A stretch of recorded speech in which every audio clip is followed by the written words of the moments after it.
Hey there, everybody. This video, I'm going to go over the 10 changes that I think you should do to take your business from where it is now to a place where you can make $1 million or more in take-home profit every year.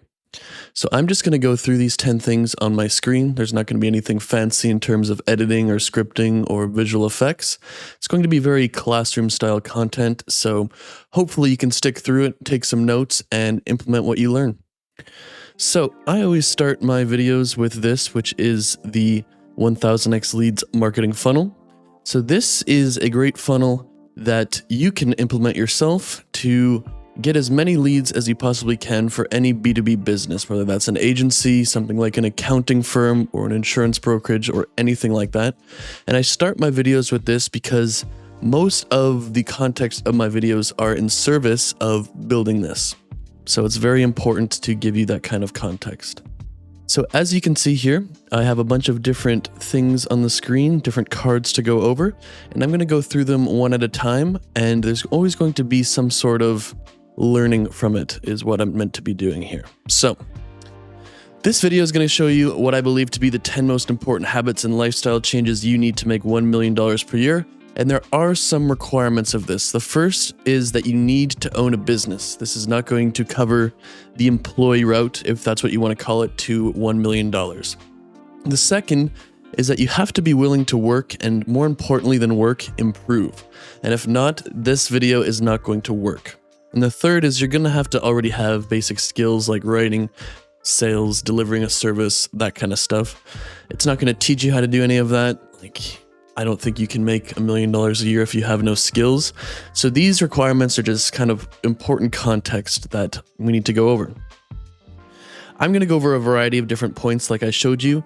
And if there are things that I need to show you, like context or links to certain stuff, I will go to those. I have them already open up here. And like I said before, it's going to be classroom style content with no editing. It's just going to be the facts, just the things that you need to know. So about me.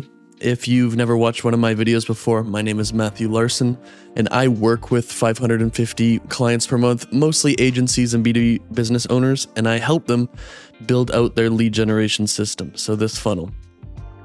I have made over $1 million per year in take-home income 6 of the past 8 years, with the only exceptions being 2020 and 2021, and this is kind of a list and the accumulation of things that have really helped me.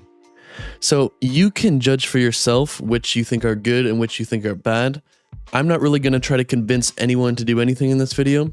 I'm going to just show what's worked for me because I know everyone and every business model is different. So these are going to be the changes to get it out of the way early. The first is we're going to hone in on a specific goal. I'm going to refer to it as a major definite purpose, and we're going to perform auto-suggestion multiple times per day. If you don't know what auto-suggestion is, basically repeating something over and over to yourself until you begin to believe that it's true.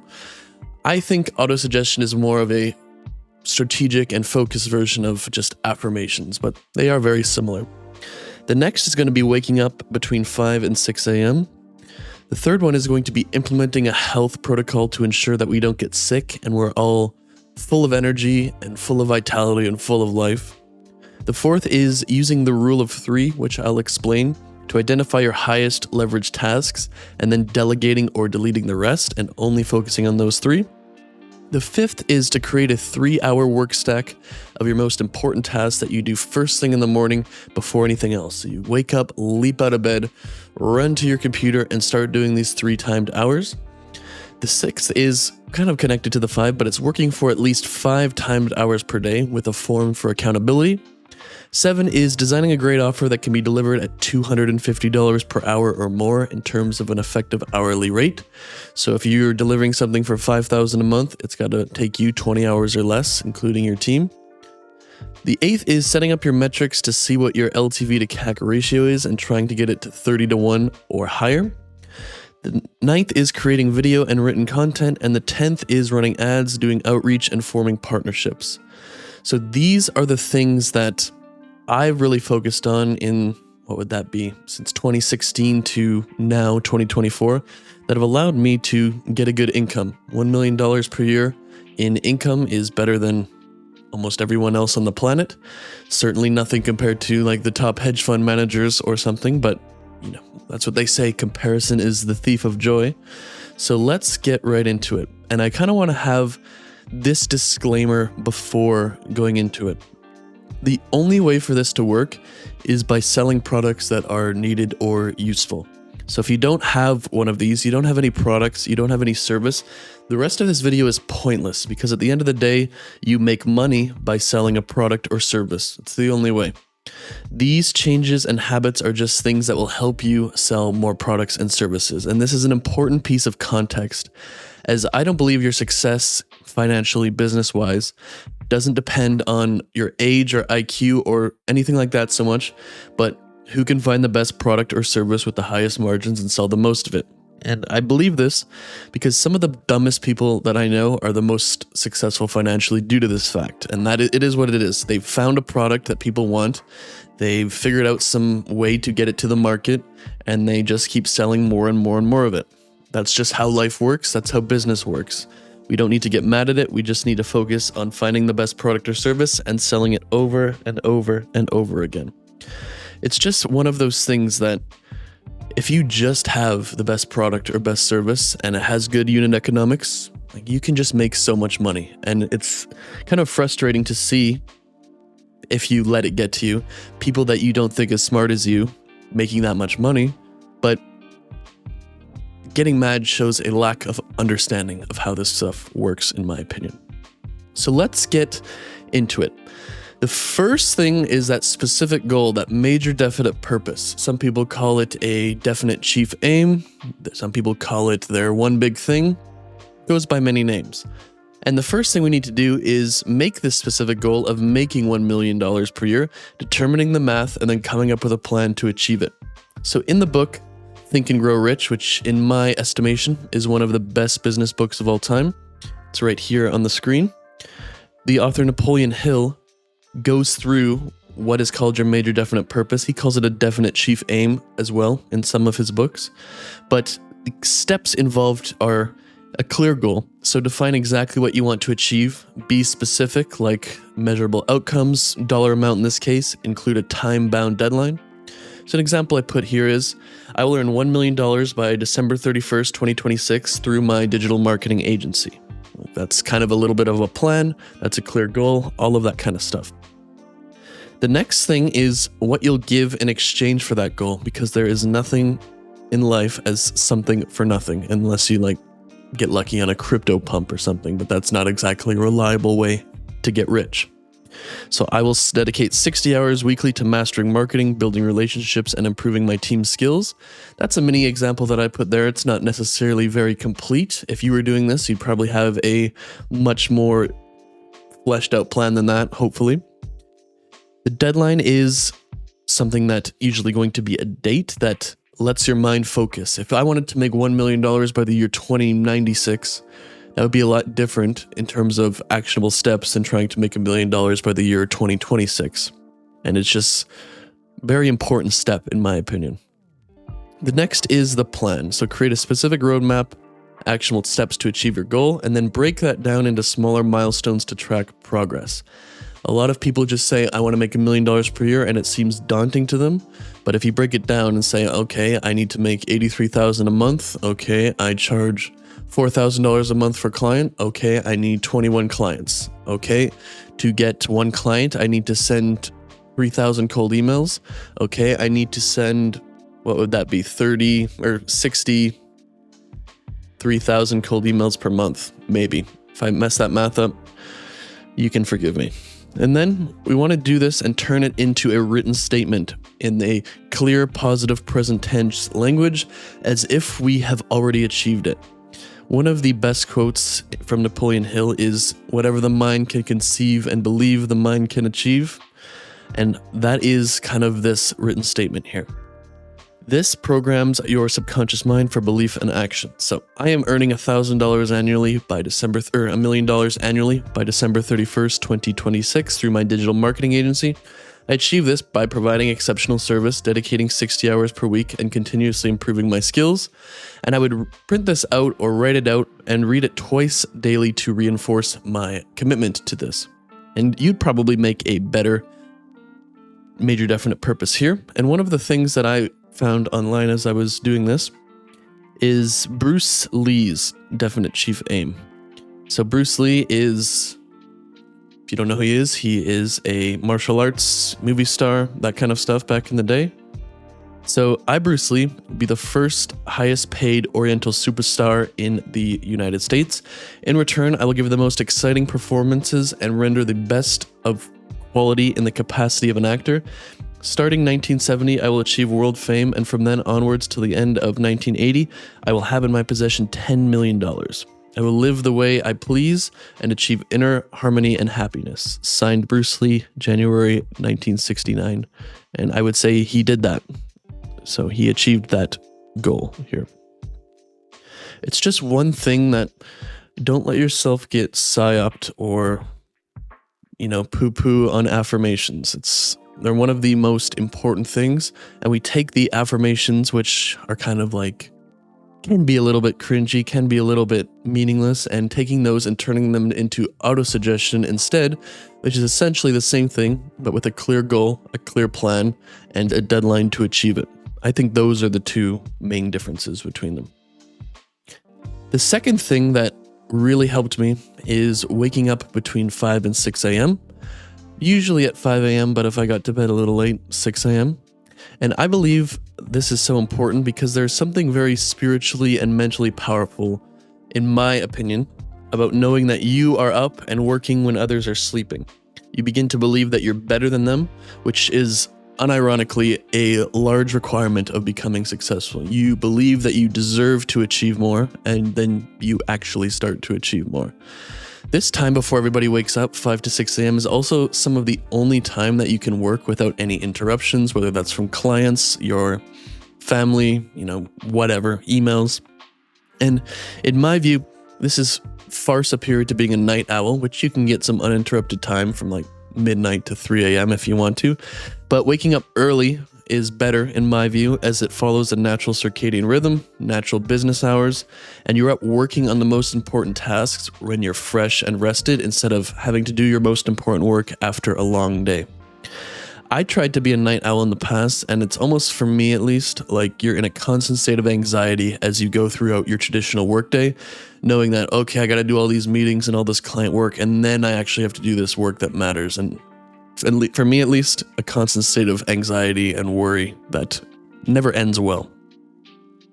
In terms of getting up early, because I know a lot of people have trouble with that, the things that I do are go to bed on time, which, duh, but most people don't do that. If you're going to bed at midnight, you're not waking up at 5 a.m. You got to go to bed at 9 to 10 p.m. The next is use a sunrise alarm like this one. So what this does is you set your alarm for 5 a.m., for example, and then set a time that you want the sunrise alarm, 10 minutes before, 20 minutes before, 30 minutes before. And what it will do is it will light up before the alarm goes off. And this is meant to mimic the sun going up, for example, where you're honestly going to wake up usually before your alarm goes off, and you're going to know that your alarm's about to go off because this thing's on. And it's just a much better way to do it than kind of, a fight or flight response with a crazy alarm, waking up from a dead sleep, in my opinion. I always keep my phone and electronics turned off and out of my room when I sleep, or I just start, waking up in the middle of the night and check my phone. This solves that problem. I also tape my mouth shut. I use a nose strip and use earplugs with a white noise machine when I sleep. This makes me breathe a lot better. It stops the dry mouth, for example. And the earplugs and the white noise machine drown out all the noises that wake me up. And it's just so much better for me in terms of the quality of sleep and the quantity of sleep. I feel like the white noise machine is also very good because after you fall asleep to the white noise machine for, I don't know the amount of days, but for a while, you begin to be conditioned, like a Pavlov response, that when that white noise is on, you are time to sleep. And I really believe that. I find it difficult to sleep without white noise now, which could be good, could be bad, but I fall asleep almost as soon as my head hits the pillow. The next is to keep a water bottle beside your alarm across the room and try to drink 1 liter of water as fast as possible. Most of the time, you're not really tired in my experience, you're just dehydrated. And if you're drinking a lot of water, you're going to have to go to the bathroom and can't go back to bed type thing. And then 6 is what I like to do is exercise immediately. Start sweating, getting the heart and the blood flow going. And what I do is I go on a treadmill at an 8% incline or 8-degree incline at 3 miles per hour. It's challenging enough to make me sweat and wake me up, but it's not so challenging. I just say I'm going to skip that and go back to bed. And that's what I do. I think the waking up early is truly the one habit that elevates all other habits. Every single thing in my life goes better when I wake up early. If you are someone who likes to go out to dinner late or likes to watch TV at night and you don't want to go to bed at 9 to 10 p.m., in my opinion, those are just trade-offs that you have to make if you want to be successful. So go to dinner at 6 p.m., watch TV from 8 to 9, and then go to bed. If you really want to make it and you really want to make all this money, you got to do something about that. So the next thing is the health protocol.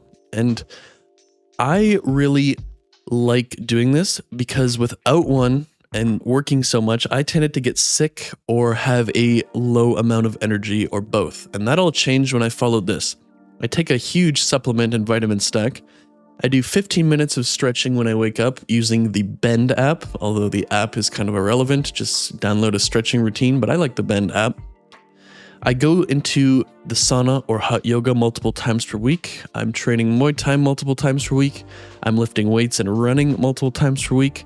I am at least 6 days per week sticking to a 9 p.m. bedtime. I'm using that mouth tape, nasal strips, and earplugs when I sleep. I'm getting quarterly blood work to ensure I don't have any deficiencies, and this is a great way to find those deficiencies and then kind of either change your diet to fix it or take some supplements if you're low on something. And then no Uber Eats and fast food. I think that Uber Eats and fast food just makes you feel so much worse because I believe that I've heard a lot that, your gut is your second brain. Gut health is brain health, that kind of stuff. And until you really change your diet and think this is true, it's hard to believe. But I now believe through my own experience and through testing that that is absolutely the case. And Uber Eats and fast food, especially if you live in America, the seed oils, the artificial dyes, all of that kind of stuff, really almost makes you depressed in a kind of way. And your life changes immeasurably. Even if you order quote-unquote healthy things from Uber Eats and fast food, if you just cook it yourself, it doesn't take that long. You're going to get such higher quality of life, in my view. In terms of vitamins, I take quite a few. I take B12, C, D, K, omega-3s, selenium, zinc, and iodine. What I did is I took my typical diet, I put it into ChatGPT and said, what are the deficiencies that I'm most likely to have? And it came up with these because, I don't eat the best diet. And then by taking these, and I just buy them like this, either capsules or tablets or gummies or both, and just take them every day, and I've never felt better before in my life. Like I said, I stretch for 15 minutes per day using the Bend app, and I go to the sauna and hot yoga 3 times per week, as well as Muay Thai 3 times per week. I lift weights and run 4 times per week, and the difference in energy and vitality alone is truly amazing and allows me to work more while feeling better doing so. I remember before I really followed this vigorously, and this is a step-by-step, this is like a process of addition over time. I didn't just one day do these 10 things. Just the way you feel throughout the day, instead of that fatigue and that kind of stuff, you feel like ready to go. Your testosterone level becomes higher. You sweat more. You just feel happier. And the difference between that, because I went through periods where I'm grinding, 12 hours per day, maybe more, not doing any of that stuff. And you get fat, you get unhappy, you get tired, all that kind of stuff. Whereas if you just carve out 2 hours per day, before or after your workday, or even to break it up, by going to the gym or something, it's just so much better in terms of the results you get. And that's really how I feel about it. The next is going to be the Rule of 3. And the Rule of 3 is from an author named Brian Tracy. He's also a business coach. And basically what the rule of 3 says is no matter what you do each week, whether it's 10 things or 2 things or 1,000 things, 90% of the value you get is going to be generated by 3 tasks. And I really believe this is true based on my personal experience. So it's kind of like the 80-20 rule on steroids, where what we want to be doing is finding our 3 biggest and most important tasks, focus all of our time and energy. So if we did those for 1 hour before, we're going to do those for 8 hours now, and delegate, automate, or eliminate the rest. So what we want to be doing here is we want to list all of our responsibilities and write down everything we do regularly. If it was something like a one-time thing that you do once per year, probably don't need to add it to that list. The next is to identify the 3 most impactful things. And when we do that, we want to ask ourselves, if I could only do 3 things all day, just a hypothetical exercise, which ones would create the most value? Those are going to be your 3 things. The next is to prioritize and plan these tasks as your first priority every day, both to ensure that you do them and to do them as your best work. Because when you, at the start of your day, similar if we're going back to that 5 a.m. thing versus working at night, when you're well rested, when you're motivated, you're going to do your best work. Then we want to eliminate or delegate the rest. So whether that's automation, whether that's we hire someone to do it, or whether we just don't do it at all. And you'd be amazed how many things you can just not do at all that make 0 difference when you try this. We're going to have to get rid of everything so we can focus on these 3 things.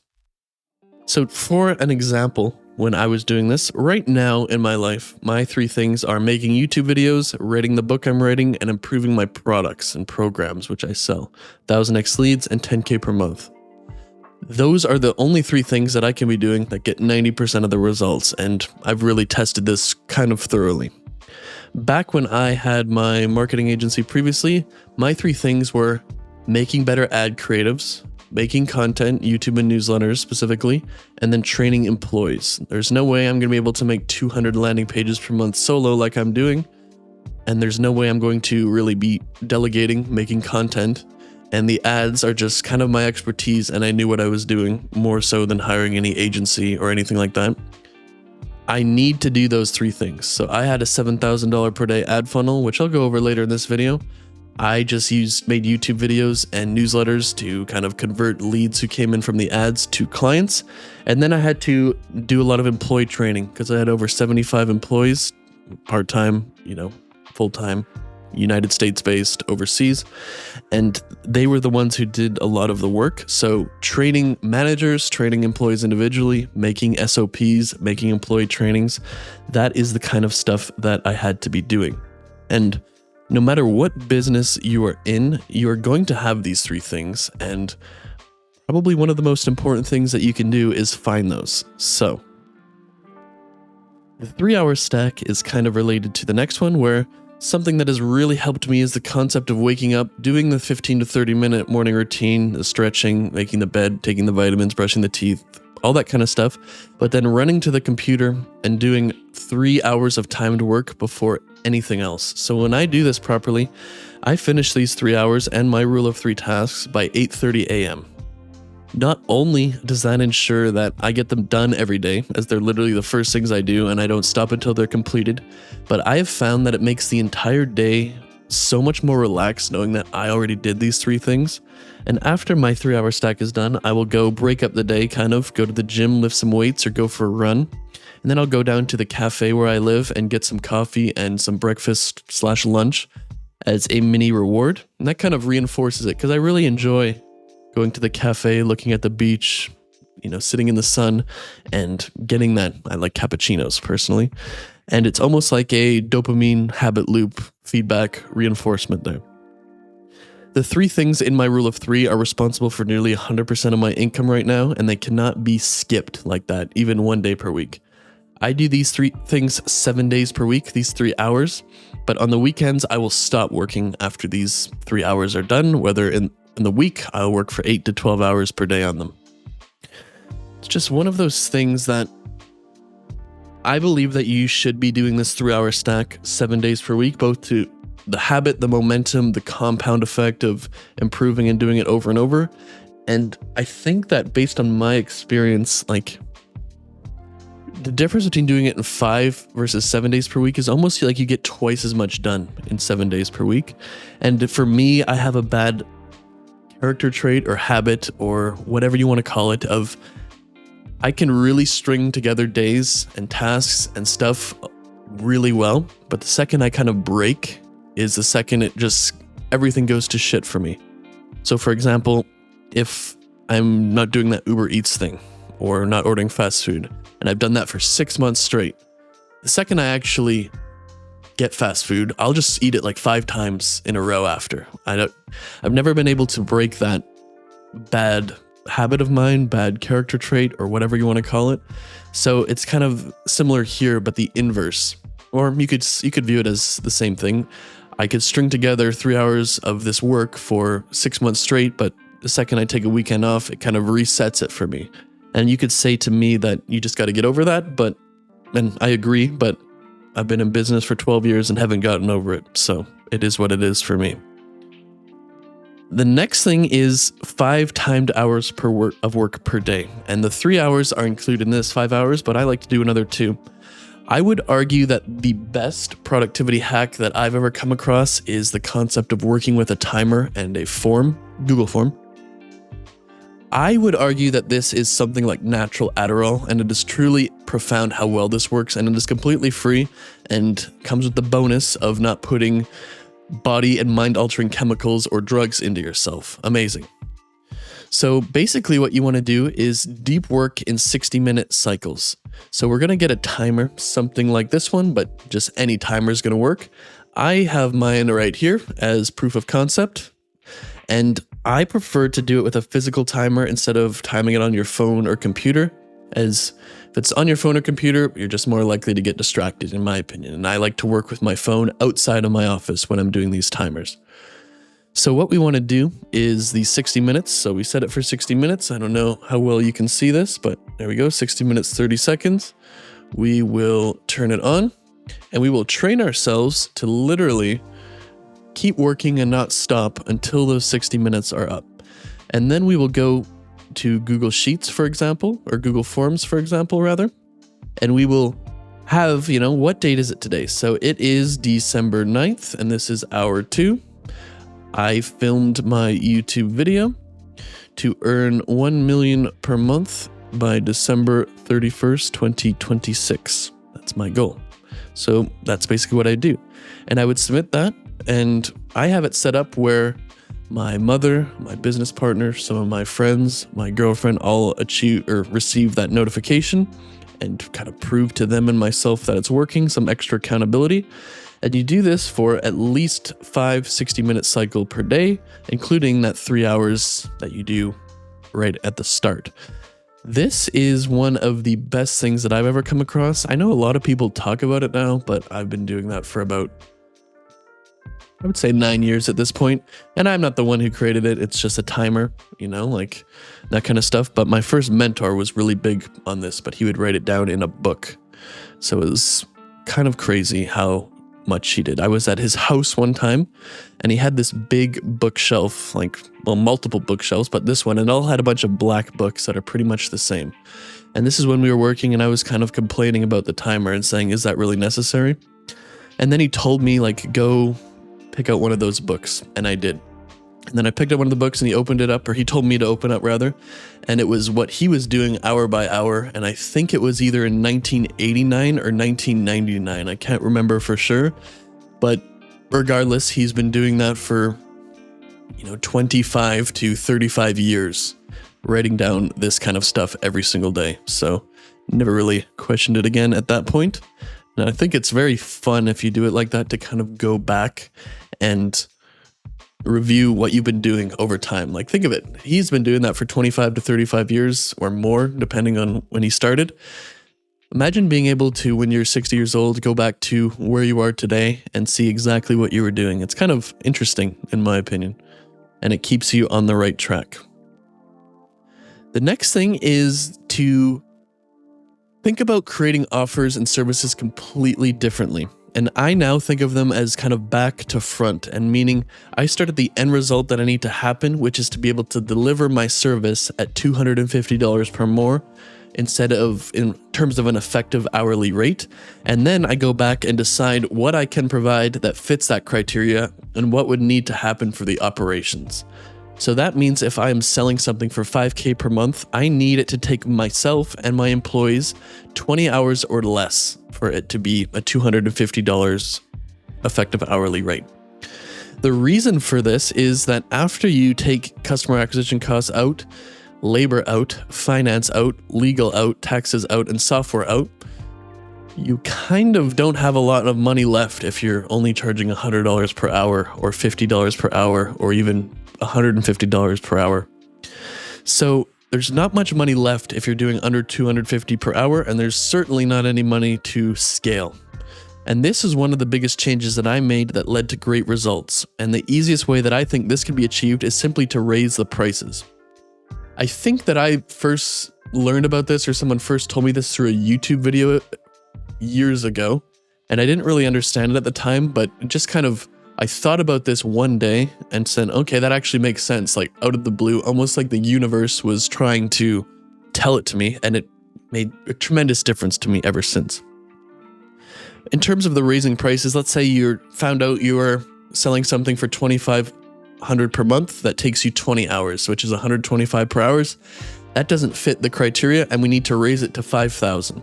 If we had 20 clients at $2,500 per month and we raised our services to $5,000 per month and half of our clients churned, we would now have 10 clients at $5,000 per month. Most of those are $50,000 in revenue per month, but the labor and the customer acquisition costs are cut in half. Think about that. It's the same thing. You need less team members, you need less software seats, you don't have as much ad spend, or however you're getting customers, you don't have as much billable hours for labor. It's just so much easier. And the reason that most people don't do this is they're just scared to charge more. But if you don't know this, you don't realize it, you don't think about it, no one's ever explained it to you. Like, why would you be charging $250 per hour? So let's say you have a Facebook ad agency and you make people 10 creatives per month, and that's your basically your service, your deliverable. With the script writing, with the editing, with the filming, with the whatever else you do, like all of that has to take 20 hours or less if you're charging $5,000 per month following this logic. It would be better to charge more than $250 per hour, and that's where you really get the big scale and the big money. That's why software companies are so good. You know, you just build the software and it's infinitely scalable. But when you're selling a service business, you really have to do that kind of stuff, in my opinion. It's just so important, and you're not going to be able to grow and scale to the point where you can make $1 million per year if you don't do that. The next thing is to have an LTV to CAC ratio of 30x. And I kind of first started paying attention to this and learning about it 12 months ago or so. I learned about it in a book called Rocket Fuel, and I watched some YouTube videos about it. It's easy enough to understand, I think, why this is important, but I work with about 550 clients per month, and I would estimate precisely 0 accurately measure the stack and probably 1% measure it at all. So the higher you can make this number, the more money you're going to make and the further that you can scale. So ideally, you would have a 30x LTV to CAC ratio, and that probably seems wildly unrealistic to most. So LTV is lifetime value. It's the amount of money you get per customer over the course of a certain time period. There's no such thing as LTV without a time period. That's kind of something that people don't understand. It's a 6-month LTV. It's a 1-year LTV. It's a 3-year LTV. If you're something like Starbucks, like a 30-year LTV. But if you don't have a time frame, it doesn't really exist. So if you wanted to stick to this 30x LTV to CAC ratio, there's 2 ways to do it. You could increase the LTV or you could decrease the CAC. So if you were selling something that had a $2,000 customer acquisition cost, you know, your ad spend, your appointment setting fees, your closing fees, that kind of stuff, your onboarding stuff with HR, if you do that, you would need to have an LTV of $75,000 or more. That is probably unrealistic to a lot of people. But the fact of the matter is that it is a lot easier to try to find ways to decrease the customer acquisition cost than it is to try to increase the LTV. But both are important. If you can do both, you should do both. If you don't have an LTV to CAC ratio of at least 10x, you can almost forget about growing your business in a substantial way. You might be able to get it to $1 to $3 to $5 million per year in revenue, but you're never going to make enough to take home $1 million per year in personal profit.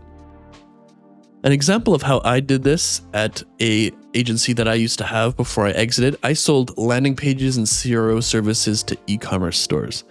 So the way I had it set up, and the reason I was able to scale so fast, is I technically had an infinite LTV to CAC ratio, as my CAC was 0. And this is what I mean by finding ways to do this. So that might sound like a lie, I guess, but just stick with me here. On the front end, instead of running my ads to a call form or something like that to a sales team, I ran all of my ads to landing page templates built in Webflow. So you see, these were basically the ones I was using, but there's a bit more now. But these were the ones I was using, bunch of different landing pages that they could basically download, put into their own Webflow account, and tailor to their own business and then launch. It just made it a lot faster, a lot easier. So I was selling these landing page templates, and there was 100 of them at the time. I was selling them for $97. And basically with Facebook ads, the customer acquisition cost that I had was, let's say it's $50 or $70, and it increased over time like all customer acquisition costs do. The amount of money that I got from the $97 in sales was more than I had to pay in ads. So basically, I was breaking even while acquiring these customers. And then over time, in the 6-month period, and I actually measured this 6-month LTV, right? 2.1% of the customers who bought these templates would convert into custom landing page builds with my team at $2,500 for one or $5,000 for each. And that was basically a $3,300 average order. You know, based on who chose $2,500 and who chose $5,000, it was blended, was $3,300. Most people chose one. The cost to acquire them was already paid for, so basically I was getting a $3,300 LTV with a 0 CAC. And it is easy to convert them, and I paid almost no commission to the salespeople I had on these, as these people were already customers and they're already in my pipeline. They already bought something from me, and a lot of the times they would just check out on my website with a link and then fill out their onboarding form, and I would build the landing page almost like a factory. Because I was able to have an infinite LTV, this basically let me scale my ad spend higher and higher, and I peaked at $7,000 per day, which if you take that 2.1% conversion rate from these templates to this, I got to about 60 clients per month just from my ad funnel. Then I had cold emails, I had content, I had partnerships, all of that kind of stuff on top of it. The partnerships angle was pretty interesting to talk about because I did white label partnerships. So I would cold email, which is very cheap and very cost effective, a bunch of different ad agencies. And they would pay me in a white label partnership, because their clients need landing pages, $5,000 per month for me to make unlimited landing pages for their clients, which is usually 6 to 8, sometimes less. That has no customer acquisition cost either, and I was able to get about 77 was the peak ad agencies paying me $5,000 per month, which is $385K MRR, to do this for them. And the only cost there, because there's essentially no customer acquisition cost on that, the only cost was labor. And it was very, very profitable, almost a 70% profit margin on the work. And it's just, you gotta find ways to get clients that have a very low customer acquisition cost. If you are an enterprise SaaS, or like your Oracle or something, and your average ticket size is millions of dollars, yes, you can basically afford to pay a high customer acquisition cost. But if it's an agency service or an accounting service or something like that, we just can't, realistically increase our LTV like that. So we have to find ways to lower our CAC. The final 2 points I'm going to go over in this video are content and then ads, outreach, and partnerships. And I put content separately just because I believe it's the most powerful, and then the rest over there. The only 4 ways we can get clients and reduce our customer acquisition cost, if we want to build on the last point, are producing content, running paid ads, doing outreach, and forming partnerships. So if we want to make $1 million per year, we're going to have to find a way to make 5 YouTube videos per week, write 5 newsletters per week, 3 posts per day on Twitter, LinkedIn, Instagram, and Facebook, And one short form video I put per week here, I meant per day, for Reels, TikTok, and Shorts. Let me change that.